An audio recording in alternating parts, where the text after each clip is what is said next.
welcome back to the Baseline Feed podcast. In this tale from an old man, we're immersing ourselves once again into the mind of Edgar Allen Poe and a little lesson on vengeance. Before we get to that, I'd like to speak for the entire Baseline Feed team and send out our deepest appreciation for our patrons, our listeners, and those who share this podcast as you do.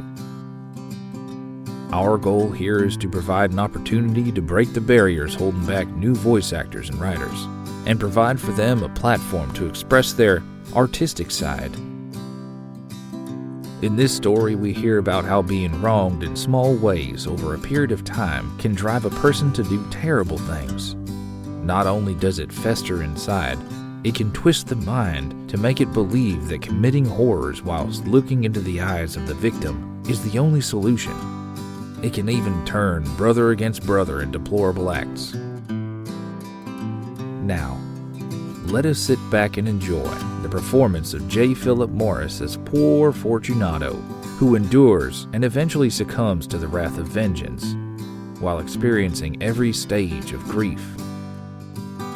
And our resident old man as Montresor, the man who has been overcome with and twisted by the idea of revenge, in this fourth production entitled The Cask of Amontillado.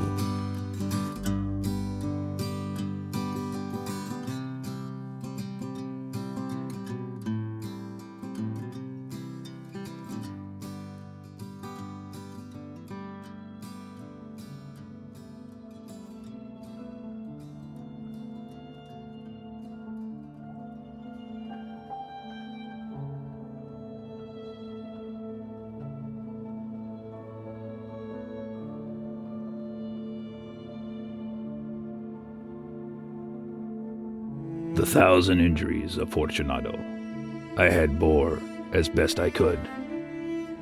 But when he ventured upon insult, I vowed revenge. You, who so well know the nature of my soul, will not suppose, however, that I gave utterance to a threat. At length, I would be avenged. This was a point definitely settled. But the very definiteness with which it was resolved precluded the idea of risk. I must not only punish, but punish with impunity. A wrong is unredressed when retribution overtakes its redresser. It is equally unredressed when the avenger fails to make himself felt as such to him who has done the wrong.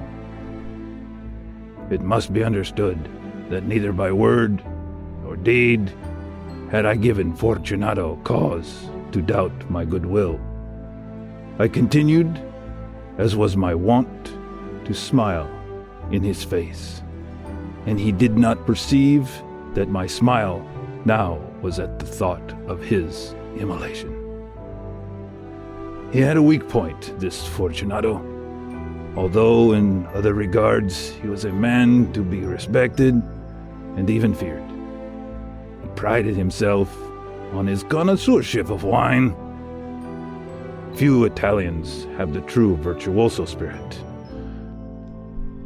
For the most part, their enthusiasm is adopted to suit the time and opportunity to practice imposture upon the British and Austrian millionaires.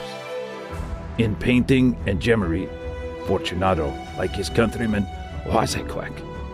But in the matter of old wines, he was sincere. In this respect, I did not differ from him materially. I was skillful in the Italian vintages myself, and bought largely whenever I could.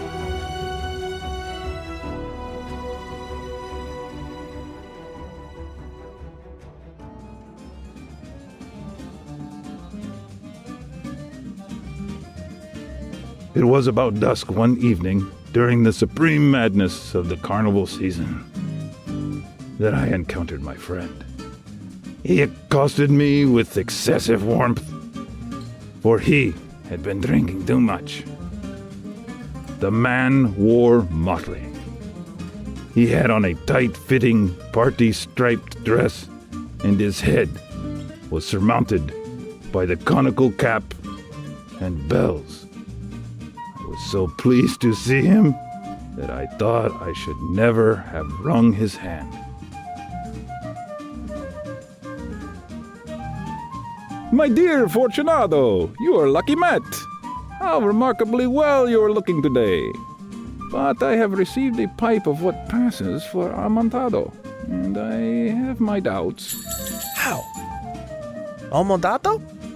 A pipe? Impossible. And in the middle of the carnival. I have my doubts, and I was silly enough to pay the full Amontillado price without consulting you on the matter. You were not to be found, and I was fearful of losing a bargain. Amontillado! I have my doubts, and I must satisfy. Amontillado! As you are engaged, I am on my way to Lucchese. If anyone has a critical turn, it is he. He will tell me. Lucchese cannot tell Amontillado from shit. And yet some fools will have it that his taste is a match for your own. Come, let us go. Whither? To your vaults. My friend, no. I will not impose on your good nature. I perceive you have an engagement. Lucchese. I have no engagement. Come. My friend, no, it is not the engagement, but the severe cold with which I perceive you are afflicted. The vaults are insufferably damp. They are encrusted with nitre. Let us go nevertheless. The cold is merely nothing. Amontillado. You have been imposed upon. As for Lucchese, he cannot distinguish sherry from Amontillado.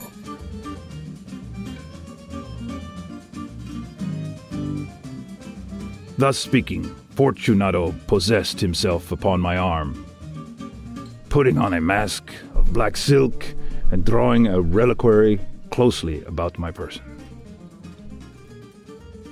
I suffered him to hurry me to my palazzo. There were no attendants at my home, and they had absconded to make merry in honor of the time. I had told them that I should not return until the morning, and had given them explicit orders not to stir the house. These orders were sufficient. I well knew, to ensure their immediate disappearance, one and for all, as soon as my back was turned.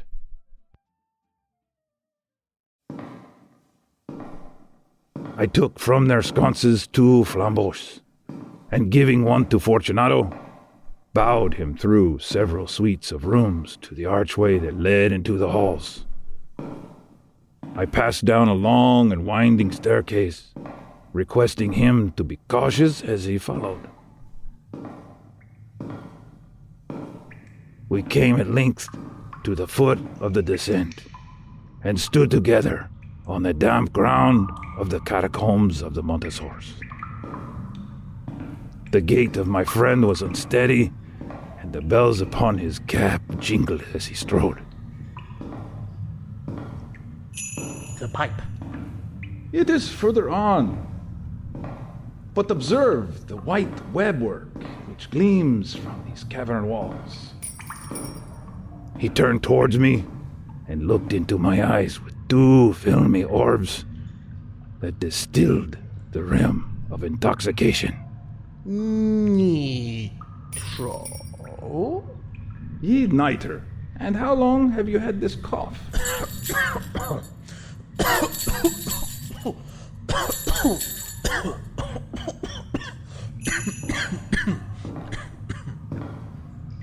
My poor friend found it impossible to reply for many minutes. It is nothing. Come, we will go back. Your health is precious. You are rich, respected, admired, beloved. You are happy, as once I was. You are a man to be missed. For me, it is no matter. We will go back. You will be ill, and I cannot be responsible. Besides, there is Lucchese. Enough. The cough is mere nothing. It will not kill me. I shall not die of a cough. True, and indeed I had no intention of alarming you unnecessarily. But you should use all proper precaution. A draught of this Medoc will defend us from the damp. Here I knocked off the neck of a bottle, which I drew from a long row of its fellows that lay upon the mold. He raised it to his lips with a leer. He paused and nodded to me familiarly, while his bells jingled. I drink to the buried that repose around us. And I to your long life. He again took my arm, and we proceeded. These vaults are extensive. The Montessors were a great and numerous family. I forget your arms. A human foot odor in a field azure. The foot crushes a serpent rampant. Those fangs are embedded in the heel. And the motto? Nemo me impune lacet. Good. The wine sparkled in his eyes, and the bells jingled. My own fancy grew warm with the Medoc. We had passed through walls of piles of bones, with the casks and puncheons intermingling into the innermost recesses of the catacombs. I paused again, and this time I made bold to seize Fortunato by an arm above the elbow. The niters. See? It increases. It hangs like moss upon the vaults. We are below the riverbed. The drops of moisture trickle among the bones. Come, we will go back, ere it is too late. Your cough. It is nothing. Let us go on. But first, another draught of the Medoc. I broke and reached him a flacon of the Graf. He emptied it in a breath. His eyes flashed with a fierce light. He laughed and threw the bottle upward with a gestation I did not understand. I looked at him with surprise. He repeated the movement, a grotesque one. You do not comprehend. Not I. Then you are not of the Brotherhood. How? You are not of the Masons. Yes, You? Impossible. A Mason? a mason. A sign. It is this. I answered, producing a towel from beneath the folds of my reliquary. You jest. But let us proceed to the Amontillado. Be it so. I said, replacing the tool beneath the cloak and again offering him my arm. He leaned upon it heavily. We continued our route in search of the Amontillado. We passed through a range of low arches, descended, passed on, and descended again, arrived at a deep crypt in which the foulness of the air caused our flambeau rather to glow than flame. At the most remote end of the crypt there appeared another less spacious. Its walls had been lined with the human remains piled to the vault overhead, in the fashion of the great catacombs of Paris. 3 sides of this interior crypt were still ornamented in this manner. From the 4th, the bones had been thrown down and lay promiscuously upon the earth, forming at one point a mound of some size. Within the wall, thus exposed by the displacing of the bones, we perceived a still interior recess, in depth about 4 feet, in width 3, in height 6 or 7. It seemed to have been constructed for no especial use within itself, but formed merely the interval between the 2 colossal supports of the roof of the catacombs, and was blocked by one of their circumscribing walls of solid granite. It was in vain that Fortunato, uplifting his dull torch, endeavored to pry into the depths of the recess. The feeble light did not enable us to see. Proceed. Herein is the Amontillado. As for Lucchese, He is an ignoramus. He stepped unsteadily forward while I followed immediately at his heels. In an instant, he had reached the extremity of the niche, and finding his progress arrested by the rock, stood stupidly bewildered. A moment more, and I had fettered him into the ground. In its surface were 2 iron staples, distant from each other about 2 feet horizontally. From one of these depended a short chain, from the other, a padlock. Throwing the links around his waist, it was but the work of a few seconds to secure it. He was too much astounded to resist. Withdrawing the key, I stepped back from the recess. pass your hand over the wall. You cannot help feeling the niter.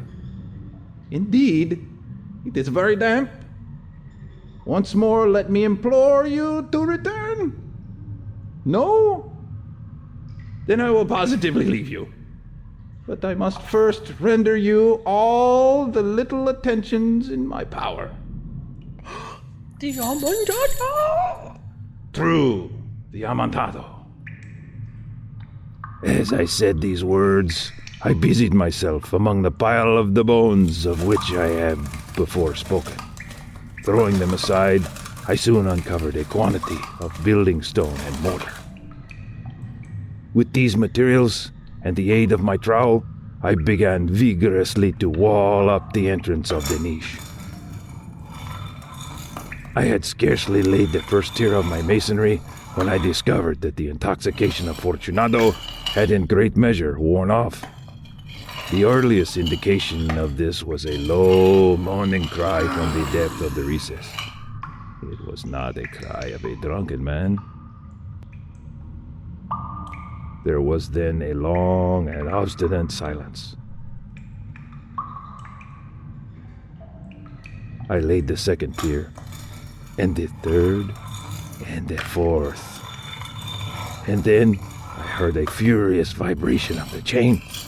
The noise lasted for several minutes, during which, that I might hearken to it with more satisfaction, I ceased my labors and sat down upon the bones. When at last the clanking subsided, I resumed the trowel and finished, without interruption, the fifth. The wall was nearly upon a level with my breast. I again paused, and holding the flambeau over the mason's work, threw a few feeble rays upon the figure within. A succession of loud and shrill screams bursting suddenly from the throat of the chained form seemed to thrust me violently back. For a brief moment I hesitated. I trembled. Unsheathing my rapier, I began to grope with it about the recess. But the thought of an instant reassured me. I placed my hand upon the solid fabric of the catacombs, and I felt satisfied. I reapproached the wall. I replied to the yells of him who clamored. I re-echoed. I aided. I surpassed them in volume and strength.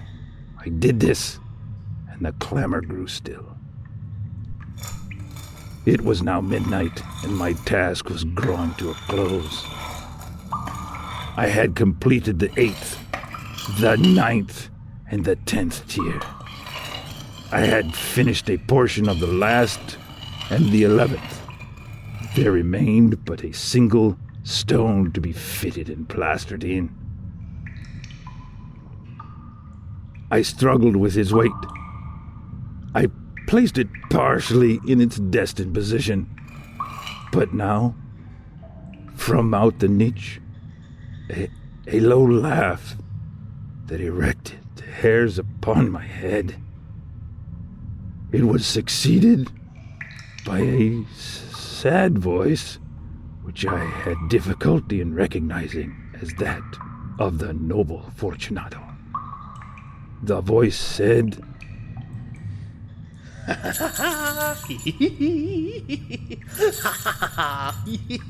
A very good joke indeed. An excellent jest.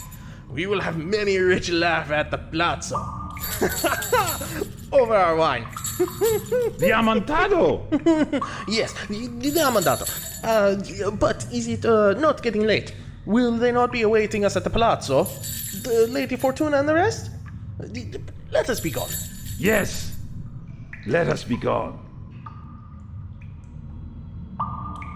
For the love of God, Montessor! "Yes, for the love of God!" But to these words, I hearkened in vain for a reply. I grew impatient. I called aloud, "Fortunato! Fortunato!" No answer still. I thrust a torch through the remaining aperture and let it fall within. There came forth, in return, only a jingling of the bells. My heart grew sick on account of the dampness of the catacombs. I hastened to make an end of my labor. I forced the last stone into its position, plastered it up. Against the new masonry, I re-erected the old rampart of bones.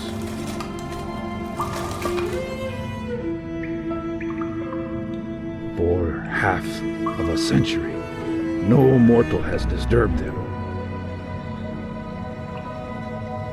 In pace a requisite.